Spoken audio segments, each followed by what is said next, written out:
இன்றைக்கு திராவிட முன்னேற்ற கழகம் பல நாடகத்தை அரங்கேறிட்டது. என்னமோ திமுக ஆட்சி வந்த உடனே தொழில் வளர்ச்சி ஏற்பட்டதாகும், இளைஞர்களுக்கு வேலைவாய்ப்பு கிடைச்சதாகும் அப்படின்னு ஒரு பொய்யை அவிழ்த்து விட்டுருக்காரு. உண்மையா? அப்புறம் இரட்டை இலக்குல பொருளாதார வளர்ச்சி ஏற்பட்டிருக்குதா ஒரு பொய்ய மூட்டை மூட்டையா அவிழ்த்து விடுறார். ஸ்டாலின் அவர்களே, எடுத்த உடனே இரட்டை இலக்குல பொருளாதார வளர்ச்சி ஏற்படல. அண்ணா திமுக ஆண்ட போது மாண்புமிகு அம்மா அவர்கள் தமிழகத்தில் தொழில் முதலீட்டு மாநாட்டை ஏற்படுத்தி 2,42,000 கோடி தொழில் முதலீட்டு ஈர்க்கப்பட்டு 74 புரிந்துணர்வு ஒப்பந்தம் போடப்பட்டு அந்த தொழிற்சாலைகள் எல்லாம் தொடங்கப்பட்டு அதன் மூலமாக உற்பத்தி செய்யப்பட்ட உற்பத்தி தான். அதுக்கு பிறகு அம்மா வழியில வந்த அம்மாவுடைய அரசாங்கம் சிறப்பா செயல்பட்டது. 2019 ஜனவரியில அம்மா வழியில தொழில் முதலீட்டார் மாநாட்டை சென்னையில் நடத்தணும். அப்ப 3,05,000 கோடி தொழில் முதலீட்டு ஈர்த்தோம். 304 புரிந்துணர்வு ஒப்பந்தங்கள் போடப்பட்டது. அந்த ஒப்பந்தங்கள் பெரும்பாலும் செயல்பாட்டுக்கு வந்தது. ஆக அண்ணா திமுக ஆட்சியில் போடப்பட்ட புரிந்துணர்வு ஒப்பந்தங்கள் செயல்பாட்டுக்கு வந்த காரணத்தினால்தான் உற்பத்தி பெருகிச்சு. ஸ்டாலினால அல்ல. இதை பக்கம் பக்கமா விளம்பரம் கொடுத்துட்டு இருக்கார். என்னமோ திமுக ஆட்சி வந்த உடனே இரட்டை இலக்குல பொருளாதார வளர்ச்சி வந்ததாக ஒரு பச்சை பொய்ய சொல்லிட்டு இருக்கார். இந்த பொருளாதார வளர்ச்சிக்கு மூல காரணம் அண்ணா திமுக அரசாங்கம். உண்மைதானே? இன்றைக்கு திரு ஸ்டாலின் ஆட்சிக்கு வந்த உடனே 1179 புரிந்துணர்வு ஒப்பந்தம் போட்டிருக்கார். 15 லட்சம் கோடி தொழில் முதலீட்டு ஈர்க்கப்பட்டதா ஒரு பொய்ய சொல்லார். 35 லட்சம் பேருக்கு வேலை கிடைச்சாச்சா? உண்மையா? திருச்சியில் எத்தனை லட்சம் பேருக்கு வேலை கிடைச்சிருக்குது? எவ்வளவு பச்சை பொய்ய அவிழ்த்து விடுறாரு பாருங்க. அதாவது ஒரு தொழிற்சாலை ஆரம்பிக்க வேண்டும் என்று சொன்னா, பெரிய தொழிற்சாலை ஆரம்பிக்க வேண்டும் சொன்னா அந்த தொழிற்சாலைக்கு முதற்கட்ட பணி நிலத்தை எடுக்க வேணும். நிலத்தை எடுத்த பிறகு மத்திய மாநில அரசு அனுமதி வாங்க வேணும்.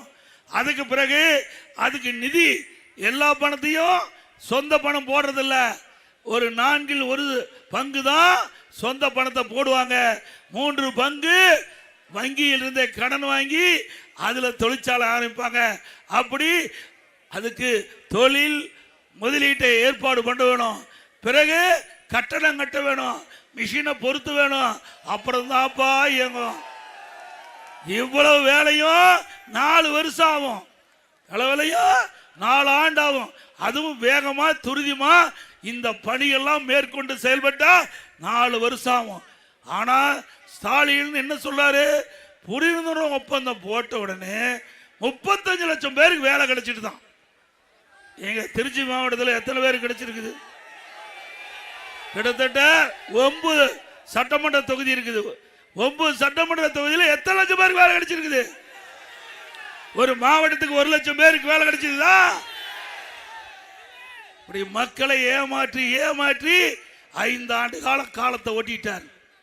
வேற ஒன்னும் செய்ய கிடையாது.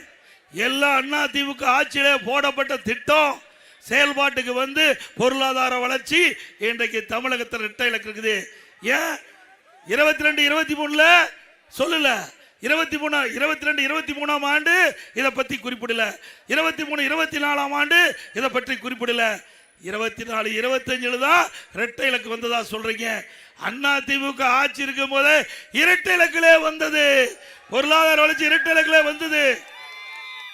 பொருளாதார ஏன்னா இதெல்லாம் நீங்க புரிஞ்சுக்க வேணுங்கிறதுக்காக நான் சொல்றேன். பச்சை பொய்ய சொல்லிட்டு இருக்காரு. பல பேர் நம்ம மக்களுக்கு தெரியல. இந்த ஆட்சியில் செய்கிற அக்கிரமம், இந்த ஆட்சியில் பேசப்படுகிற பொய் மக்களுக்கு தெரியல. அதை விளக்க வேண்டியது என்னுடைய கடமை என்ற அடிப்படையில் தான் சொல்லிட்டு இருக்கிறேன்.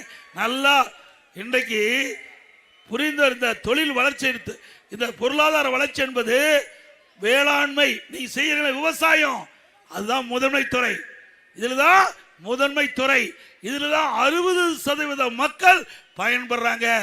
அதுல பார்த்தா 3% தான் இந்த பொருளாதார வளர்ச்சி இருக்குது. திமுகவில் வெறும் 3% தான் இருக்குது. அண்ணா திமுக ஆட்சியில் 5.5% இருந்தது. விவசாயியுடைய வளர்ச்சி 5.5%. பெரும்பாலும் இங்க வந்திருக்கிறீங்க பூரா விவசாய தொழிலாளி. அண்ணா திமுக ஆட்சியில் 5.5%. கொரோனா காலத்தில் கூட 5.5% பொருளாதார வளர்ச்சி. முதன்மை துறை வேளாண்மை துறை. திரு ஸ்டாலின் அவர்களே, உங்களுடைய திராவிட முன்னேற்ற கழக ஆட்சியில் நீங்க இப்ப சொல்லி இருக்கிறீங்கல்ல, இது அண்ணா திமுக ஆட்சியில் தொழிற்சாலைகளை கொண்டு வந்து உற்பத்தி பெருக்கப்பட்டு அதன் மூலமாக பொருளாதார வளர்ச்சி வந்திருக்குது. அதுல பார்த்தா கூட விவசாய தொழில் உங்களுடைய ஆட்சியில் நலிஞ்சு போச்சு. 3.5% குறைஞ்சுதானே போச்சு? சொல்லுங்க, குறைஞ்சுதானே போச்சு? விவசாயியுடைய வளர்ச்சி குறைஞ்சு போச்சு இல்ல இந்த ஆட்சியில்? இதை மறைக்கிறார் ஸ்டாலின். சட்டமன்றத்திலே நான் பேசினேன். திரு ஸ்டாலின் அவர்களே, விவசாயம் பிரதான தொழில். 60% மக்கள் விவசாயத்தை நம்பி வாழ்ந்து கொண்டிருக்கின்றார்கள். உங்களுடைய ஆட்சியில் பொருளாதார வளர்ச்சி இரட்டை இலக்குன்னு சொல்றீங்க. ஏன் விவசாயத்துறையில முதன்மை துறை வேளாண்மை துறையில குறைஞ்சு போச்சுன்னா பதில காணோம். அது மட்டுமல்ல, இங்க ராஜான்னு ஒருத்தர் இருக்கார், தொழில்துறை மந்திரி. அவர்கிட்ட நான் கேள்வி கேட்டேன். மக்கள் கேட்கிறாங்க, நிறைய தொழிற்சாலை கொண்டாந்துட்டீங்க, அந்த தொழிற்சாலையுடைய நிலை என்ன? எத்தனை புரிந்துணர்வு ஒப்பந்தம் நடைமுறைக்கு வந்திருக்குது? எத்தனை தொழிற்சாலை ஆரம்பிச்சிருக்கிறீங்க? எவ்வளவு முதலீடு பண்ணியிருக்காங்க? ஒவ்வொரு தொழிற்சாலையுடைய நிலைமை என்ன? எத்தனை தொழிற்சாலை முடிஞ்சு பயன்பாட்டுக்கு வந்திருக்குது? எவ்வளவு பேருக்கு வேலை கிடைக்குன்னு சொன்னா வெள்ளை பேப்பரை காட்டுறாரு. இது ஒரு பிரதான எதிர்கட்சி தலைவர் மக்களுடைய பிரச்சனைய பேசுவது என்னுடைய கடமை தானே. அதுக்கு தானே நீங்க பிரதான எதிர்கட்சின்னு இருக்குது சட்டமன்றத்தில். என்னுடைய கடமையை தவறாத மக்கள் என்ன எண்ணுகின்றார்களோ அது என்னப்படி சட்டமன்றத்தில் தொழில்துறை மந்திரி கேட்டா வெள்ளை பேப்பரை காட்டுறாரு. உண்மைதான், ஒண்ணுமே செய்யல, வெள்ளை பேப்பர் தான் இருக்கும். காட்டுனது உண்மை, ஒண்ணுமே செய்யல. செஞ்ச போது செஞ்சா தானே காட்ட முடியும் என்னென்ன செஞ்சனு. ஆக அவர் உண்மையை ஒத்துக்கொண்டதுக்கு நன்றி. அப்புறம் இங்கிருந்து வெளிநாடு போனார், ஸ்பெயின் நாட்டுக்கு நினைக்கிறேன். அங்க போய் தொழில் முதலீட்டு ஈர்க்கிறதுக்காக போறார். பரவாயில்ல, முதலமைச்சர் தமிழ்நாட்டுக்கு தேவையான தொழில் முதலீட்டை பெறுவதற்காக வெளிநாடு போறான்னு பார்த்தா அங்க போய் சைக்கிள் ஓட்டிட்டு இருக்கார். அங்க போய் அதுக்கு வெளிநாடு போகணுமா சைக்கிள் ஓட்டுறதுக்கு? அதுக்கு தான் உங்களை எல்லாம் முதலமைச்சர் ஆக்கி இருக்குதா? அதுக்கு தான் அரசாங்க பணத்தை செலவு பண்ணிட்டு போறீங்களா? இதெல்லாம் யாருடைய பணம்? உங்களுடைய வரி பணம். எப்படி வீணடிக்கிறாங்க பாருங்க. இப்படி எப்படியெல்லாம் ஸ்டாலின் நடிக்கிறார் பாருங்க. பாவம், டீ கடையே பார்த்ததில்ல. இப்பதான் டீ கடையில் போய் டீ குடிச்சு பார்க்கிறாரு. பாரு, இப்போதாவது ஏழை மக்களுடைய கஷ்டத்தை பாரு. போய் டீ கடைக்கு போய் டீயை குடிச்சு, ஆகா ஏழைகள் இப்படி கஷ்டப்படுறாங்கன்னு இப்போதான் சிந்திச்சு பாரு ஸ்டாலின் அவர்களே. பிறகு நடைபயணம் போவார். இந்த நடைபயணம் போகும்போது அதை டிவியில் பிடிச்சி இந்த பத்திரிகையாளர் போடுறது. அப்புறம் பளு தூக்குவார், அதை படம் பிடிச்சு காட்டுவார். ஏங்க, இதுக்காக நீங்களாம் ஓட்டு போட்டீங்க? ஓட்டு போட்டு முதலமைச்சர் ஆக்கினதுக்கு இந்த பளு தூக்கின காட்சி, நடைபயண காட்சி, சைக்கிள் ஓட்டின காட்சி பார்த்ததுதான் மிச்சம். ஓட்டு போட்டதுக்கு இதுதான் பலன்.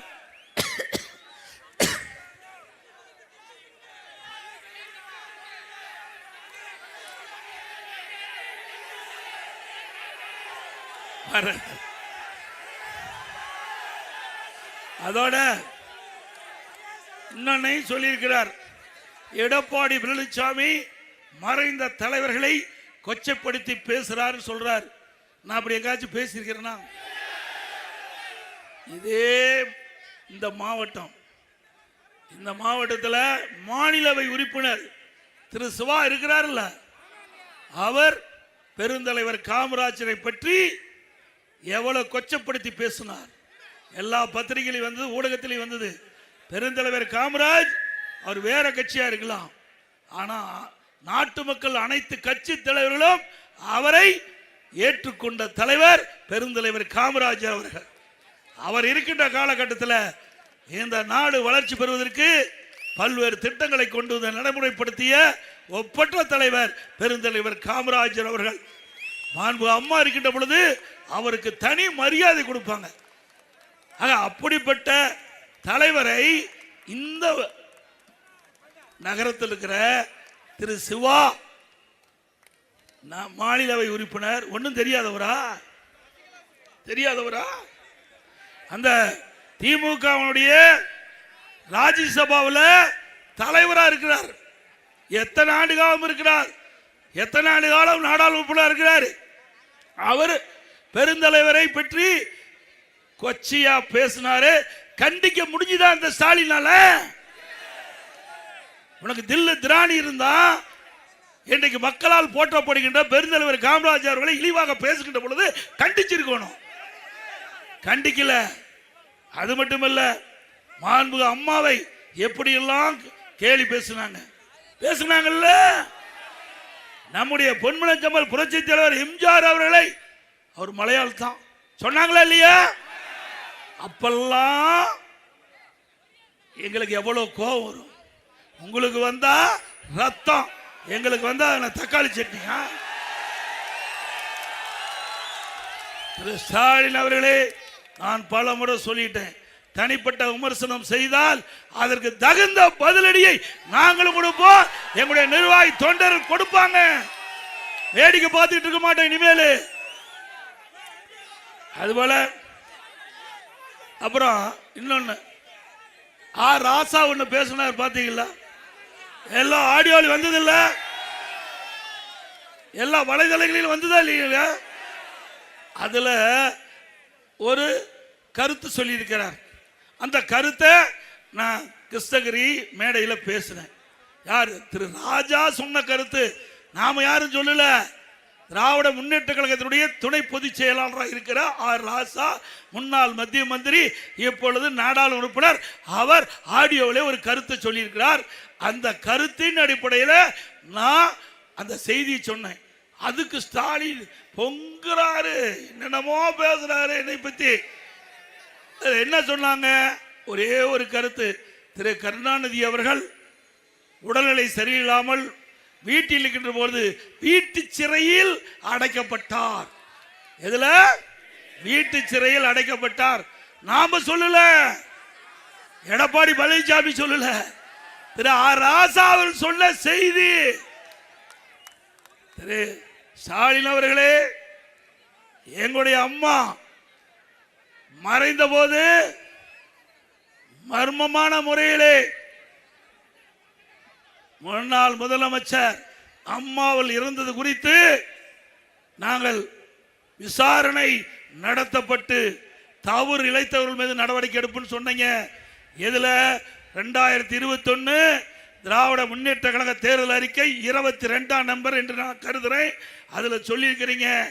அதே போல இப்பொழுது ராசா அவர் சொல்லியிருக்காங்கல்ல, திரு கருணாநிதி அவர்கள் எதிரியா இருக்கலாம், ஆனா இந்த நாட்டுடைய முதலமைச்சராக இருந்திருக்கிறாரு. அதனால திரு ராசா அவர்கள் சொன்னது சரியா தவறா என்று விசாரிக்கப்பட்டு, அப்படி விசாரணையில் உண்மையாக இருந்தால் யாராக இருந்தாலும் விசாரணைக்கு உட்படுத்தப்படுவோம். அந்த விசாரணையில் தவறு உள்ள என்ற பட்சத்தில் சரியான தண்டனை வழங்கும். உங்களுக்கு வேணா அப்பாவா இருக்கலாம், அண்ணா திமுக விடாது. நீங்க தான் சொன்னீங்கல்ல அண்ணா, திராவிட முன்னேற்ற கழக தேர்தல் அறிக்கையிலே எங்க பற்றி பேசுனீங்களா, எங்க அம்மா பத்தி.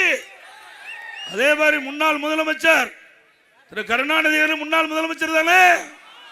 அப்ப இங்க ஒரு நாயம் அங்க ஒரு நாயமா? சரியான தீர்ப்பு தான் நம்ம கொடுக்கணும். ஆக திரு ராசா அவர்கள் ஆடியோவில் வெளியிட்ட செய்தி விசாரிக்கப்படுகின்ற பொழுது அதில் உண்மை இருக்கும் பட்சத்தில் சட்ட நீதியாக எவ்வளவு பெரிய ஆளாக இருந்தாலும் நடவடிக்கை எடுக்கப்படும். அப்புறம் இன்னொரு திமுக எம்எல்ஏ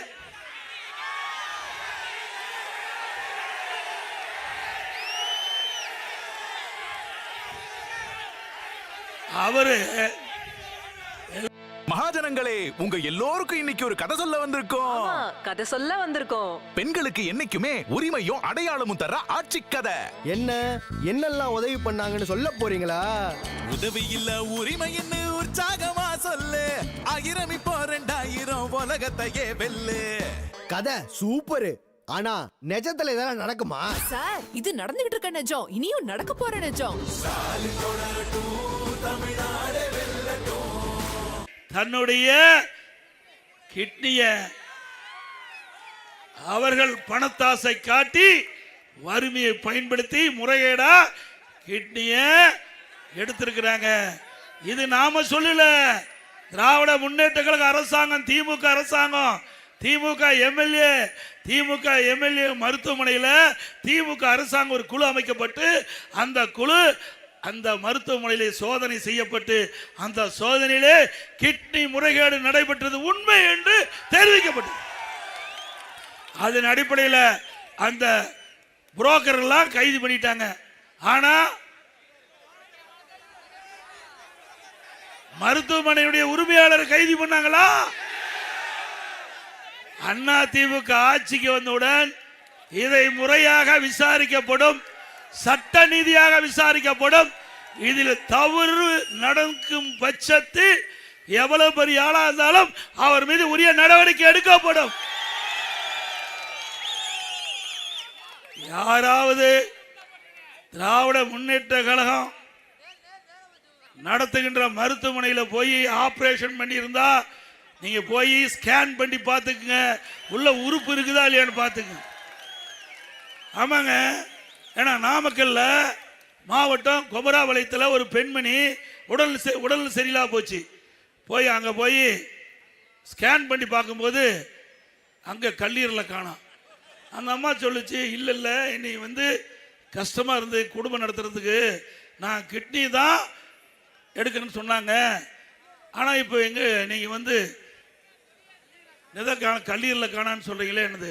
அப்படி இந்த திமுக மருத்துவமனைக்கு போனால் எது காணாமல் போகுமோ தெரியல, எல்லாம் போய் ஸ்கேன் பண்ணி பார்த்துக்கு. இனிமேல் திமுக காரர் நடத்துகிற மருத்துவமனைக்கு போயிடாதீங்க. போவீங்களா? அப்படியே போயிருந்தாலும் உற்றார் உறவினர் நண்பர் யாராவது இருந்தா போய் நம்ம அண்ணா திமுக கட்சி, நம்ம அண்ணா திமுக நடத்துகின்ற மருத்துவமனைக்கு போங்க. இல்லது நடுநிலையா இருக்கிற மருத்துவர்கிட்ட போய் ஸ்கேன் பண்ணி நம்ம உடம்புக்குள்ள இருக்கிற உறுப்புலாம் பத்திரமா இருக்குதான்னு பாருங்க தயவு செய்து. அப்புறம் இன்னொன்னு சொல்லியிருக்காரு, அது மட்டும் இல்ல, பேட்டி கேட்குறாங்க, அந்த எம்எல்ஏ பேட்டி கேட்குறாங்க, ஏங்க உங்களையெல்லாம் மருத்துவமனையில் சோதனையிட்டு கிட்னி முறைகேடு நடைபெற்றதா சொல்கிறாங்களே, அதுக்கு பதில் என்னன்னு சொல்கிறாங்க? இல்லைங்க, அதெல்லாம் இல்லைங்க, நாங்களாம் மருத்துவமனையில் ஆப்ரேஷன் பண்ணது உண்மைதான், ஏன்னா கொஞ்சம் தான் நிதி வாங்கினோம், அதெல்லாம் ஒன்றும் பெருசு இல்லை, இதில் பரவலாக பேசுகிறாங்களே என்ன. அவர் சொல்கிறாரு, நான் வச்சிருக்கிற காரு ரோல்ஸ் ராய்ஸ், அந்த கார் வாங்கினா 12 கோடி ரூபா ஆகும்.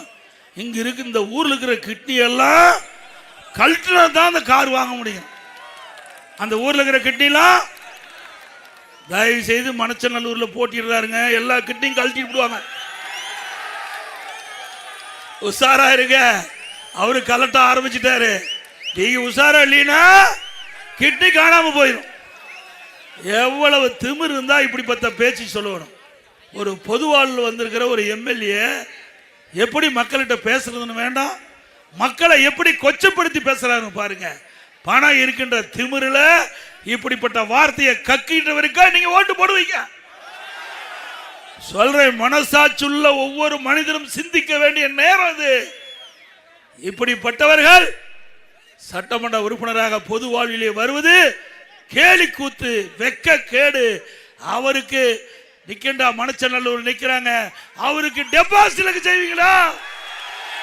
அவருக்கு கொடுக்கின்ற தண்டனை சரியான தண்டனையா இருக்கணுங்க.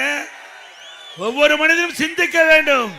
வறுமையின் காரணமாக, அந்த வறுமை என்பது கொடுமை, கொடுமையிலும் கொடுமை வறுமை.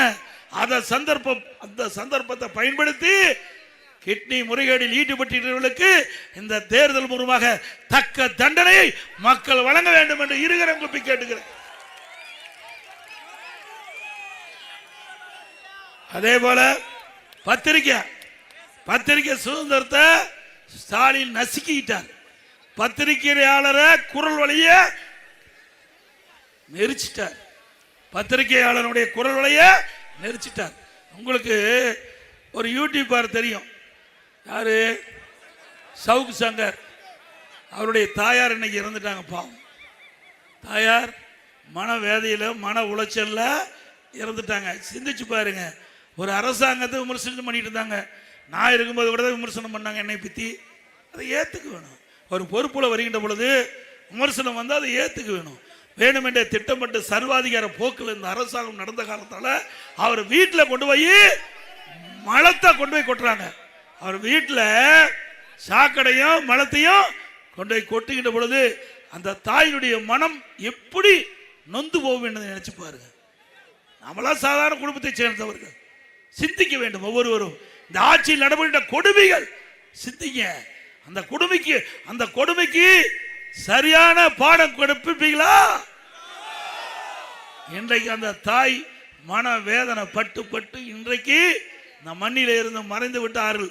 இதற்கு காரணமானவர்கள் எதிர்காலத்தில் பதில் சொல்லியே ஆக வேண்டும்.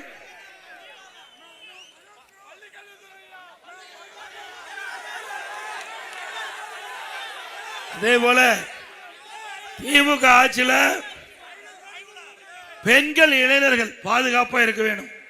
ஏன்னா அண்மையில் உங்களுக்கு தெரியும், ஒரு 9-10 மாசத்துக்கு முந்தி உங்கள் கனவை சொல்லுங்கள், உங்கள் கனவை. பல பேர் என்ன, எங்களுடைய கனவை திமுக ஆட்சி போகணும், திமுக ஆட்சி அப்படின்னு பல பேர் சொன்னாங்க. பல பேர் இந்த ஆட்சியில் ஏதோ நல்லது நடக்குன்னு சொன்னாங்க. ஓரணியில் தமிழ்நாடு, அது ஓரணி இப்படி பேரை வச்சு உங்க வீடு வீடா வந்து உங்களுடைய செல்போன் நம்பர், உங்களுடைய ஆதார் எண், உங்களுடைய டீட்டெயில் எல்லாம் தயார் பண்ணியிருக்காங்க. அப்படி தயார் பண்ணி இப்பொழுது அதை பயன்படுத்திட்டு இருக்கிறாங்க.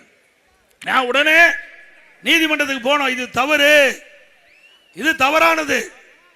ஒரு பெண்ணுடைய செல்போனை வாங்கி ஆதார் எண்ணை வாங்கி அப்படி விவரம் பூரா திரட்டிடலாம். இதனால பாதிப்பு ஏற்பட்டு விடும். அந்த செல்போன் இருக்கிற படங்கள் எல்லாம் எடுத்துடலாம், அது இருக்கிற செய்தியெல்லாம் எடுத்துடலாம். ஆக இது தவறு என்று நீதிமன்றம் போய் அதை தடை பண்ணணும். இன்னைக்கு என்ன நிலைக, இப்போ இந்த திமுக கார தில்லுமுள்ளு செஞ்சு இந்த அரசாங்கத்தின் சார்பாக எடுக்கப்பட்டது பெண் என்ற அமைப்பு திமுகவுக்கு தேர்தல் வேலை பண்ணிட்டு இருக்காங்க, அவர்கிட்ட கூட ஒப்படைச்சிட்டாங்க.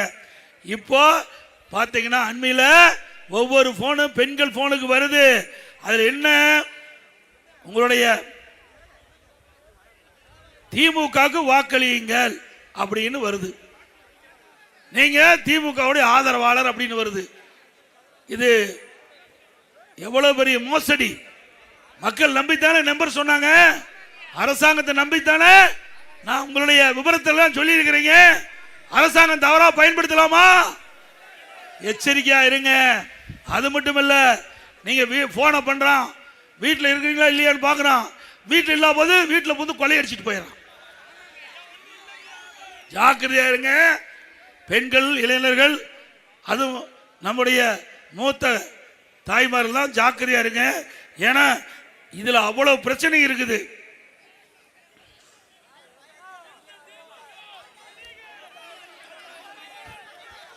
அது மட்டும் இல்ல, அதிமுக ஆட்சியில் ஸ்டாலின் சொன்னார் பல திட்டங்கள் நிறைவேற்றிருக்கிறோம்.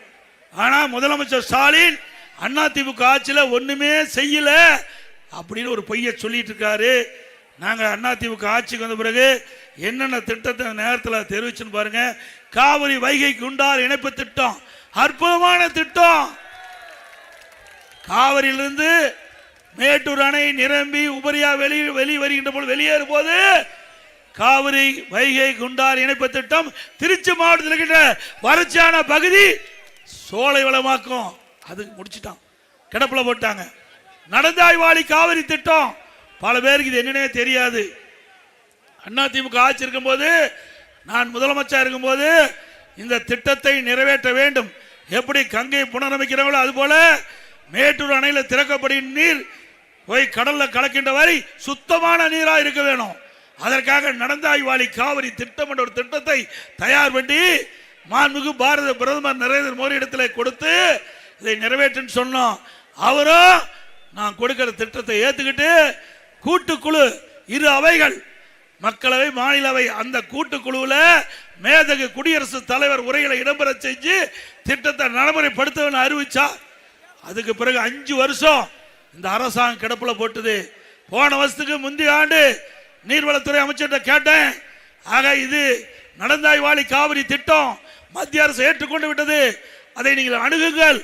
நமக்கு திட்டத்தை நடைமுறைப்படுத்தினால் காவிரி நதிநீர் சுத்தமான நீரா இருக்கும் கேட்டேன். கிண்டல் அடிச்சாரு. உங்க மாதிரி நாங்க நிறைய கடிதம் கொடுத்து பார்த்தோம், எதுவுமே நடக்கலைனால.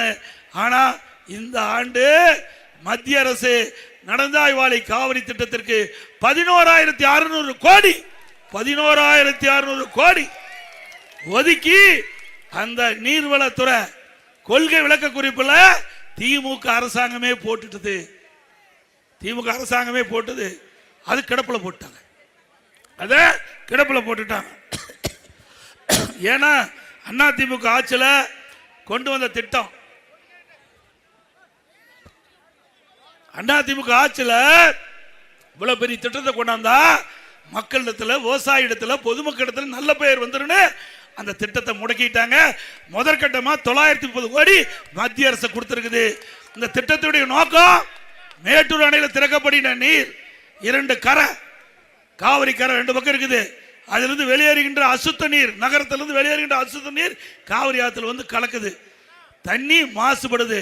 இதனால அந்த நகரத்திலிருந்து வெளியேறுகின்ற நீரை அங்க ஒரு பேபி கனால் ஏற்படுத்தி செம்பு கட்டி சுத்தப்படுத்தி ஆற்றில் வருது. அதே போல பவானி சாகரிலிருந்து வருகின்ற நீர், நொய்யிலிருந்து வருகின்ற நீர், அதே போல அமராவதி ஆற்றிலிருந்து நீர் வருகின்ற நீர், அதோட பல கிளை நதிகளிலிருந்து வருகின்ற நீர், இதையெல்லாம் சுத்தப்படுத்தி அந்த ஆற்றில் விட்டு காவிரியில் கலக்கின்ற கடைக்கோட்டில் கடல் கலக்கின்ற வரை சுத்தமான நீர் உங்களுக்கு கொடுக்கிறோம். திருச்சியில் இருக்கின்ற மக்கள் சுத்தமான நீரை பருக வேண்டும் என்பதற்காக கொண்டு வரப்பட்ட திட்டம் நடந்தாய்வாளி காவிரி திட்டம். அதை கூட நடத்த முடியல இந்த அரசாங்கம். ஏன்னா பல கழிவுகள் அதுல சேரும் போது ரசாயன மாற்றம் ஏற்படுது, உடல் பாதிப்பு ஏற்பட்டு விடும். சுத்தமான நீர் கொடுக்க வேண்டும் என்ற அடிப்படையில் இந்த திட்டத்தை கொண்டாந்தேன். அது மட்டும் இல்ல, நம்முடைய விவசாய நிலத்துக்கு பாய்ச்சுகின்ற பொழுது பயிர் பாதிக்குது. இதையெல்லாம் கருத்திலே கொண்டுதான் இந்த திட்டத்தை கொண்டாந்தேன். இந்த திட்டத்தை நடைமுறைப்படுத்தாத அரசு தேவையா? குடிமராமத்து திட்டம், குடிமராமத்து திட்டம், ஏரி குளம் குட்டையெல்லாம் தூர்வாரணுமா இல்லையா? அந்த அள்ளப்பட்ட வண்டல் மண் விவசாயிகள் விலையில்லாம கொண்டு போனாங்க. அந்த திட்டத்தை ரத்து பண்ணிட்டாங்க. திமுக ஆட்சியில் 1 லோடு மண் அள்ள முடியுமா? மீண்டும் அண்ணா திமுக ஆட்சி வந்தா விவசாயிகள் ஏரி குளம் குட்டையில தாராளமா விலையெல்லாம் அள்ளிக்கலாம். விவசாயிகளுக்கு மும்முனை மின்சாரம் கொடுத்தோம்ல, 24 மணி நேரம் மும்முனை மின்சாரம். விவசாயிகளுக்கு 2016 பயிர்க்கடன் தள்ளுபடி, 2021 கூட்டுறவு சங்கத்தில் வாங்கிய பயிர்க்கடன் தள்ளுபடி. ஒரு 5 ஆண்டுல 2 முறை விவசாயிகளுக்கு பயிர்க்கடன் தள்ளுபடி செய்த ஒரே அரசாங்கம் அண்ணா திமுக அரசு. பயிர் காப்பீடு திட்டம், இன்னைக்கு விவசாயிகள் நடவு செய்த பயிருக்கு காப்பீடு செஞ்சோம். திமுக ஆட்சியில் கிடப்புல போட்டாங்க.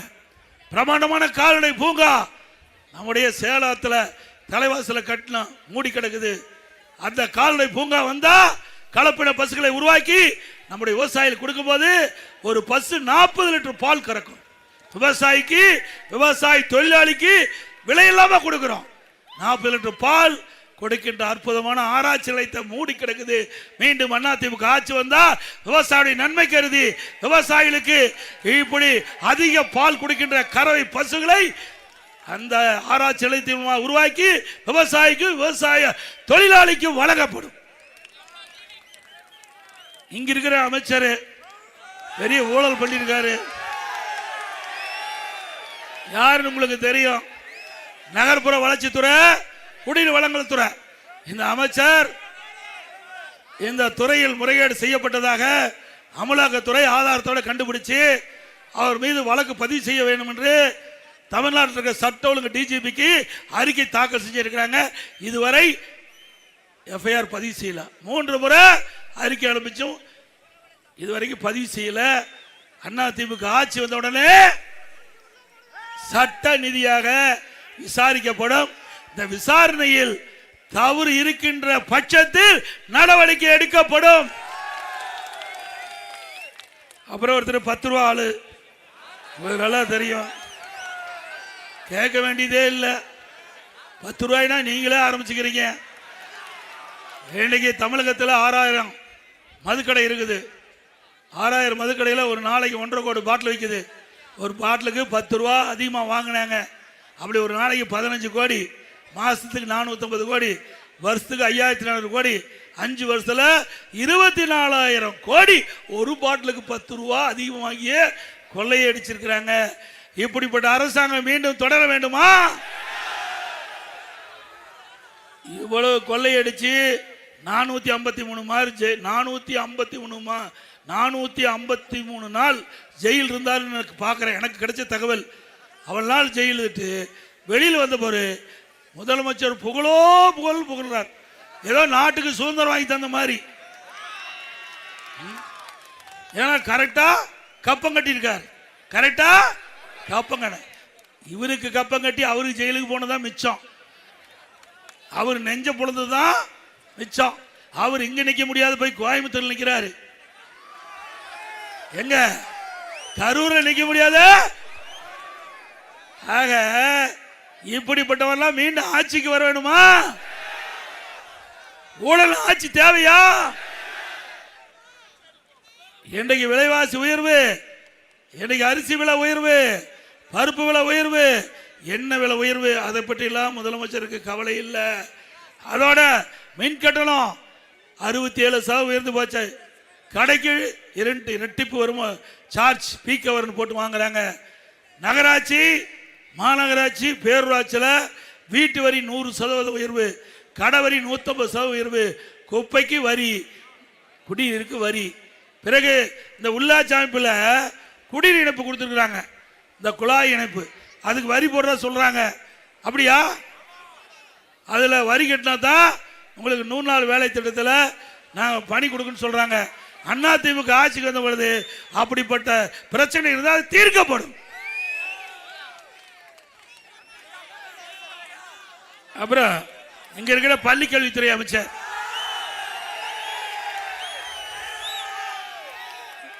இன்னைக்கு பள்ளி கல்வித்துறை அமைச்சர் பள்ளியை திறப்பாங்க. பள்ளி கல்வித்துறை அமைச்சர் பள்ளி திறந்து அதிகம் பேர் கல்வி கற்கக்கூடிய சூழ்நிலை உருவாக்குவாங்க. ஆனா இங்க ஐயா கொஞ்சம் நிமிர்ந்து இல்லைங்க, அப்பதான் ஃப்ரேம்ல தெரிவிங்க. ஐயா ஈ காமிங்க. ஐயா கூட்டணி நிலவரம் என்ன? மேல கேட்டு சொல்றேன். உங்க கூட்டணியில் உண்மையான தலைவர் யாரு? மக்களுக்கு விருப்பமே இல்லாத திட்டத்துல எதுக்கு சைன் போட்டீங்க? நான் மேலே கேட்டு சொல்லுகிறேன். நீங்க மேல கேட்டு ஒண்ணும் சொல்ல வேணாங்கய்யா. கேட்காமையா நல்லது செய்யற ஆட்சி என்னைக்குமே எங்களுக்கு இருக்கு. இப்படி குனிஞ்சு குனிஞ்சு மேல கேட்கிற ஆட்சி நமக்கு எதுக்கு?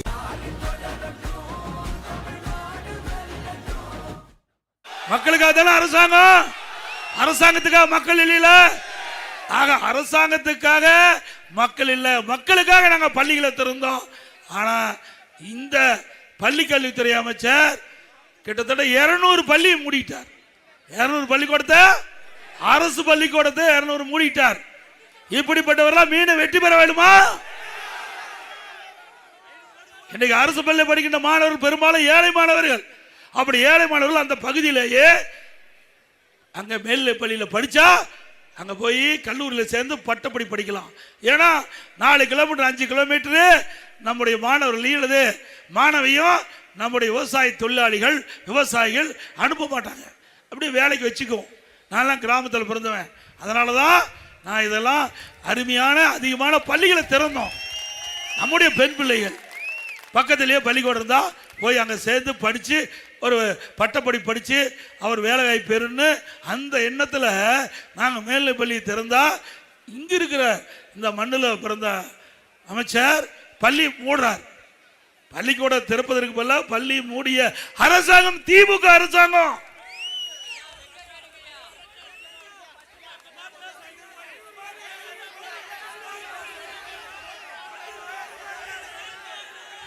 அதே போல சட்ட ஒழுங்கு அடியோட சீர்கெட்டு போய்விட்டது. எங்க பார்த்தாலும் இந்த போதை ஆசாமியால மக்கள் தகிரிமா நடமாட முடியல. இன்றைக்கு சிறுமிகள் பாதுகாப்பா இருக்க முடியுதா? பெண்கள் பாதுகாப்பா இருக்க முடியுதா? பாட்டியம்மா கூட பாதுகாப்பா இருக்க முடியல. நம்ம பாட்டியம்மாவை தனியா விட்டுட்டு போக முடியாது. நாம அப்படி கேவலமான ஆட்சி பண்ண நடந்துகிட்டு இருக்குது. உண்மைதானே? இதை சொன்னா ஸ்டாலினுக்கு கோபம் வருது. நடக்கிற செய்தியை தானே சொல்றோம். இன்றைக்கு தமிழகத்தில் திராவிட முன்னேற்ற கழகம் ஆட்சி பொறுப்பேற்ற பிறகு 18,000 பெண்கள் பாலியல் வன்கொடுமைக்கு உட்படுத்தப்பட்டது இன்றைக்கு வழக்கு பதிவு செஞ்சிருக்குது. அதுல சிறுமிகள் பாதிக்கப்பட்டது 6,999 போக்சோ வழக்குகள் பதிவு செய்யப்பட்டு 84 கோடி நிவாரணம் வழங்கப்பட்டதாக இந்த திராவிட முன்னேற்ற கழகத்தினுடைய சமூகத்துறை அமைச்சரே தெரிவிச்சிருக்கார். அப்படின்னா போக்சோ சட்டம்னா சிறுமிகள் பாலியல் சீண்டலுக்கு உட்படுத்தப்பட்டவர்கள் 6,999 பேர் சிறுமிகள் இந்த ஆட்சியில் பாதிக்கப்பட்டிருக்கலாம். இந்த ஆட்சியை மீண்டும் தொடர வேண்டுமா? எவ்வளவு மோசமான ஆட்சி, பெண்களுக்கு பாதுகாப்பு இல்லாத ஆட்சி. ஆக அதிமுக ஆட்சிக்கு வந்த உடனே 3 மாதத்தில் தமிழகத்தில் முழுமையாக கஞ்சாவை ஒழிக்கப்படும். கஞ்சா அறவா ஒழிக்கப்படும். போதை பொருள் இல்லாத மாநிலமாக அதிமுக ஆட்சியில் தமிழ்நாடு இருக்கும். இன்றைய தினம் எப்பொழுது பார்த்தாலும் ஸ்டாலின் பேசுறாரு. தமிழ்நாட்டில் இன்றைக்கு இந்த பகுதியெல்லாம் டெல்டா பகுதி, தண்ணி இருந்தா தான் இந்த மக்கள் வாழ முடியும். அப்படித்தானே? எல்லாம் மேட்டூர் தண்ணி தான் நம்பி இருக்கிறீங்க. ஆனா இந்த தண்ணியை தடுப்பதற்கு கர்நாடகத்தில் ஒரு அமைச்சர் முயற்சி செஞ்சார். நீர்வளத்துறை அமைச்சர். அவர் மேகதாதுல அணை கட்டியாவன்னு பிடிவாதமா இருக்கார். அதற்காக அந்த கர்நாடக சட்டமன்றத்தில் நிதியும் ஒதுக்கிட்டாங்க. அதுல சர்வே பண்ணிட்டாங்க. இப்போ நீதிமன்றத்தில் வழக்கு நிலுவையில் இருக்குது. அப்படிப்பட்ட அமைச்சர் தமிழ்நாட்டுக்கு ஸ்டாலின் கூட்டிட்டு வந்து தேர்தல் பிரச்சாரம் செய்கிறார். தமிழ்நாட்டுக்கு வருகின்ற தண்ணீரை தடுத்து ஒரு அணை கட்டுவதாக அறிவித்த அமைச்சர்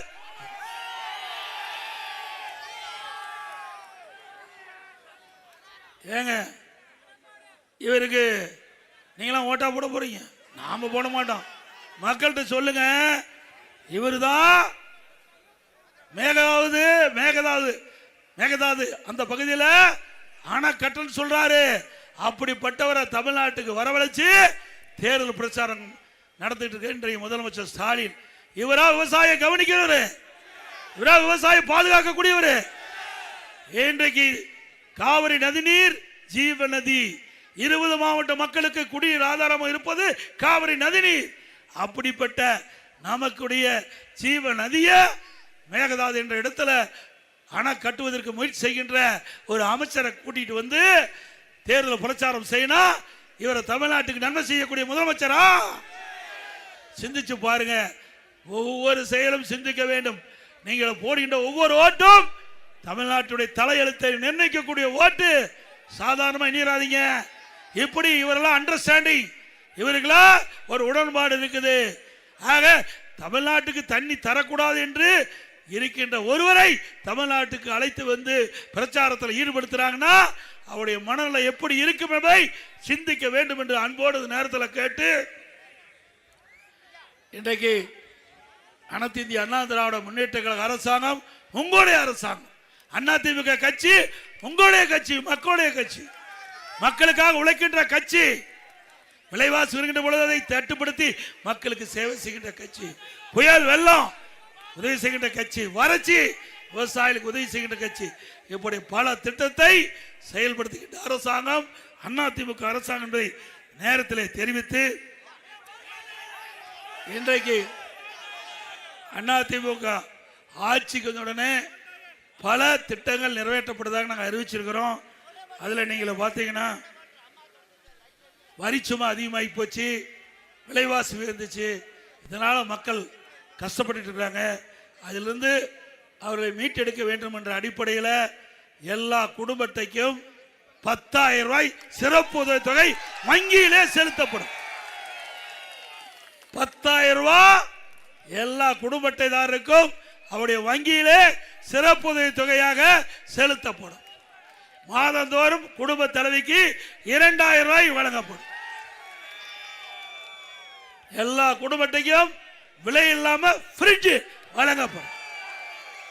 வேலைக்கு செல்லும் மகளிருக்கு அம்மா இருசக்கர வாகனம் 5 லட்சம் பேருக்கு வழங்கப்படும். ஒவ்வொரு அம்மா இருசக்கர வாகனத்துக்கு 25,000 ரூபாய் மானியம் வழங்கப்படும். அரிசி குடும்ப அட்டைதாரருக்கு ஆண்டுக்கு 3 கேஸ் சிலிண்டர் விலை இல்லாமல் வழங்கப்படும். ஒவ்வொரு ஆண்டும் தைப்பொங்கல் என்று பொங்கல் தோப்பு கொடுக்கிறோம், அதோட 1000 ரூபாய் வழங்கப்படும். ஒவ்வொரு தீபாவளிக்கும் நம்முடைய பெண்களுக்கு அற்புதமான பட்டு புடவை வழங்கப்படும். இப்போ பெண்கள் தான் நகர பேருந்துல கட்டணமாம பயணம் செய்யறாங்க. அதிமுக ஆட்சி அமைந்த உடனே ஆண்களும் நகர பேருந்துல கட்டணம் இல்லாமல் பயணம் செய்யலாம். ஆட்டோ ஓட்டுநர்கள் ஆட்டோ ஓட்டுநர் சங்கத்திலே பதிவு செய்யப்பட்டு புதிதாக ஆட்டோ வாங்கினா 75,000 ரூபாய் மானியம் வழங்கப்படும். இப்ப குடும்ப அட்டைக்கு வழங்கப்படுகின்ற அரிசி சற்று தரம் குறைவாக இருப்பதாக சொல்றாங்க. அதிமுக ஆட்சிக்கு உடனே கடையில எப்படி மளிகை கடையில தரமான அரிசி இருக்குதோ அதே போல ரேஷன் கடையில தரமான அரிசி கொடுக்கப்படும். விலையெல்லாம் அரிசி கொடுக்கிறோம். இனி அதிமுக ஆட்சி உடனே விலையெல்லாம் பருப்பு கொடுக்கப்படும், விலையெல்லாம் எண்ணெய் வழங்கப்படும்.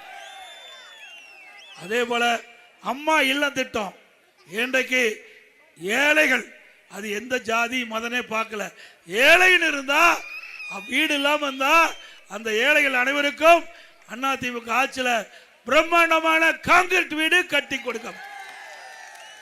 பட்டியலின மக்கள், ஆதிராவிட மக்கள், அருந்திதீர் மக்கள், அந்த சமுதாய மக்கள் குடும்பத்தில் பிறந்த ஆண் வாரிசு திருமணமாகி தனி குடித்தனம் போகின்ற பொழுது அவளுக்கு சொந்த வீடு இல்லாம பாதிப்புக்குள்ளாக இருக்கிறாங்க.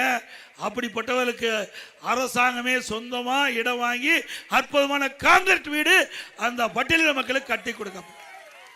அதே போல பட்டதாரி பட்டம் பெற்றவர்கள் வேலைவாய்ப்பு அலுவலகத்தில் பதிவு செய்யப்பட்டு பணி கிடைக்காம இருந்தா வேலை கிடைக்கிற வரைக்கும் மாதந்தோறும் 2000 ரூபாய் வழங்கும். +2 வரைக்கும் படிச்சிருந்தா 1000 ரூபாய் கிடைக்கும்.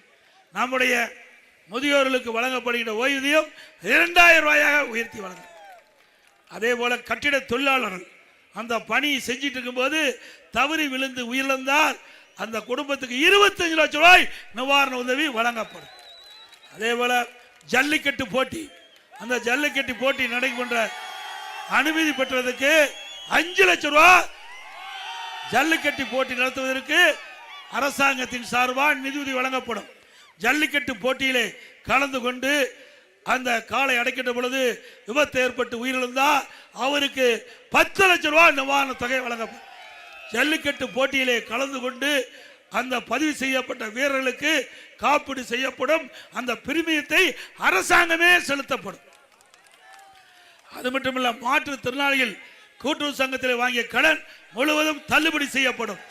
அதே போல நகர பகுதியில் நடைபாதை ஓரமாக கடை வைத்திருக்கின்ற சிறு வியாபாரிகள் கூட்டுறவு சங்கத்தில் வாங்கிய கடன் தள்ளுபடி செய்யப்படும். மீண்டும் தொழில் தங்க 2 லட்சம் வரை கடன் உதவி வழங்கப்படும்.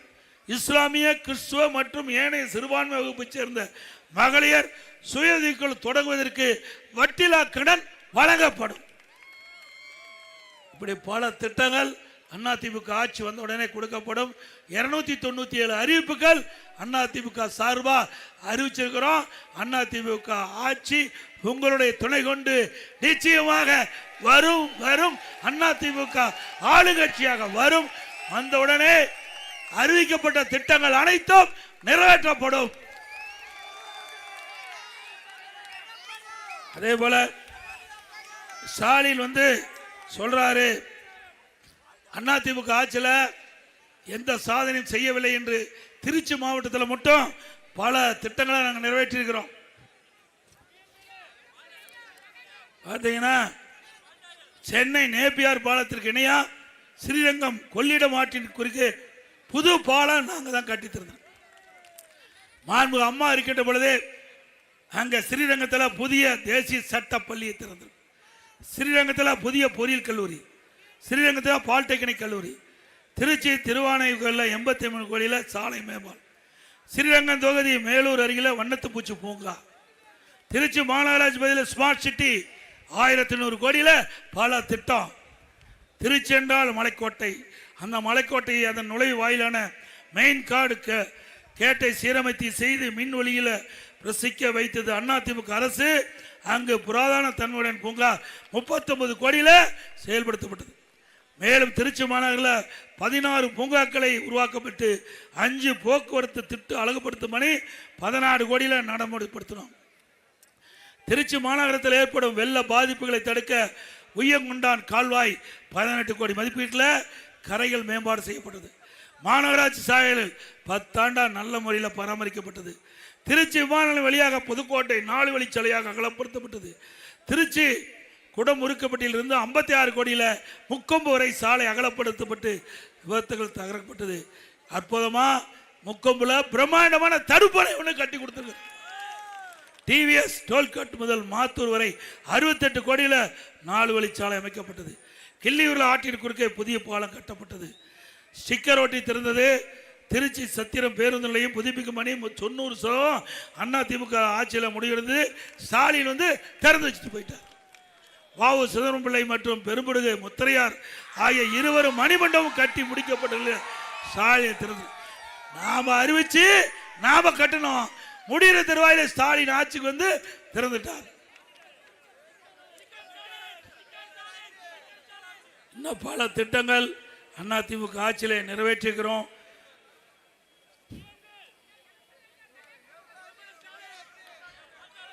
அதே மாதிரி விவசாயிகள் தொடக்க வேளாண் கூட்டுறவு வங்கியில் வாங்கிய பயிர்க்கடன் தள்ளுபடி செய்யப்படும்.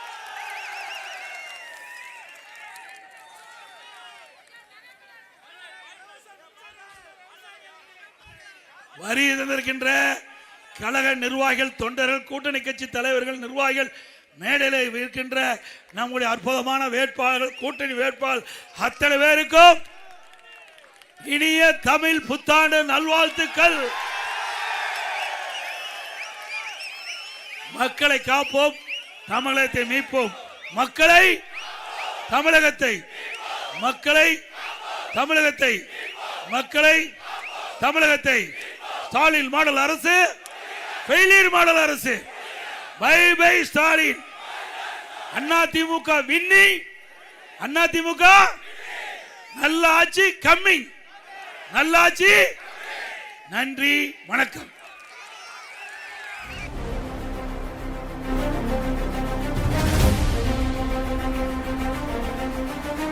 ஏழைகள் சிரிக்கணும்னா ரெட்டையல ஆடணும். தமிழ்நாடு ஜெயிக்கணும்னா எடப்பாடி யாராடணும்.